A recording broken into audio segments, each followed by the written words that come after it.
అయ్యో ఇయ్యలా మా ఇంటి పక్కకుండే ఒక అక్క సావిత్రి చీరలు కొనుక్కునేందుకు పోదందా అని అన్నది. నేనేమో ఆఫీస్ ఉందని పోలే. ఏం చీరలు కొన్నదో ఏమో ఫోన్ చేసి అడుగుతాగురి. అరే మా దోస్తులు వాట్సాప్లో ఏదో చాటింగ్ చేస్తారు, చూస్తుండ్రి. అమ్మో ఈ ఫోటో ఎంత మంచిగా ఉందో. అబ్బా రాత్రి అయితే నాకు చక్కగా నిద్రనే పట్టలే.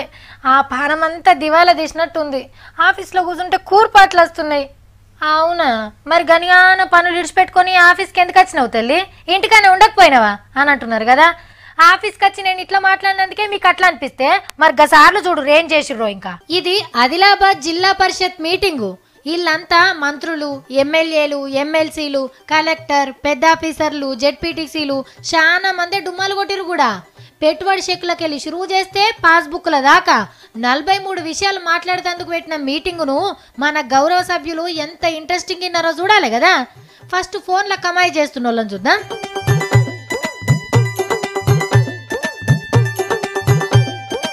ఇక ఇప్పుడు కూర్పాట్లు పడుతున్నోళ్ళు మీటింగ్ పోయి బగ్గా మాట్లాడాలి అని ఆలోచన చేసుకుంటా రాత్రంతా జాగారం చేసినట్టున్నారు. ఇప్పుడేమో మీద మంత్రుల పథకాల ప్రసంగం, కింద లీడర్ల పల్లి బఠానీల బాత్కానీలు చూద్దాం.